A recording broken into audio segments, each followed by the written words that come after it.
تلنگانہ کے دارالحکومت حیدرآباد کے گچی بالی انڈور اسٹیڈیم میں آج ایک منفرد اور دلکش منظر اس وقت دیکھنے کو ملا جب دنیا بھر سے آئی ہوئی مس ورلڈ کی حسیناؤں نے خوبصورتی کے ساتھ کھیلوں کے میدان میں بھی اپنی صلاحیتوں کا مظاہرہ کیا۔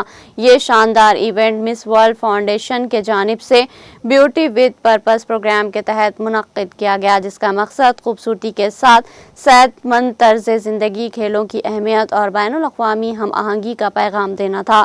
عالمی حسیناؤں نے بیڈمنٹن، ٹیبل ٹینس، والی بال اور یوگا جیسے کھیلوں میں بھرپور شرکت کی اور اپنی فٹنس، ٹیم اسپرٹ اور نظم و ضبط کا عالمی مظاہرہ کیا۔ گچی بالی اسٹیڈیم کھیل کے رنگوں اور ثقافتی ہم آہنگی سے جگمگا اٹھا، جہاں مختلف ممالک کی نمائندہ حسیناؤں نے دوستانہ مقابلے میں ایک دوسرے سے سبقت لینے کی کوشش کی۔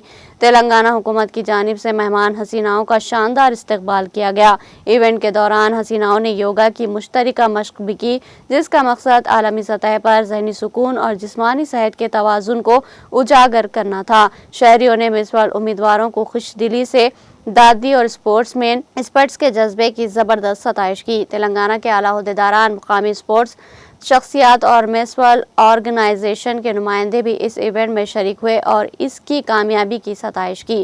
ذرائع کے مطابق یہ ایونٹ نوجوان نسل کے لیے ایک مثبت پیغام چھوڑ گیا کہ خوبصورتی صرف چہرے کی نہیں بلکہ صحت، نظم اور کردار کی بھی ہوتی ہے۔ یہ ایونٹ جہاں ایک جانب عالمی حسیناؤں کے درمیان کھیلوں کا دوستانہ مقابلہ رہا، وہیں یہ تلنگانہ ریاست کی مہمان نوازی، ثقافت اور ترقی پذیر اسپورٹس اسٹرکچر کا روشن آئینہ بھی ثابت ہوا۔ شہریوں نے توقع کی ہے کہ یہ ایونٹ ریاستی نوجوانوں کی صحت مند طرز زندگی کی جانب راغب کرنے میں اہم کردار ادا کرے گا اور حیدرآباد کو بین الاقوامی سطح پر ایک ثقافتی و اسپورٹس مرکز کے طور پر اجاگر کرے گا۔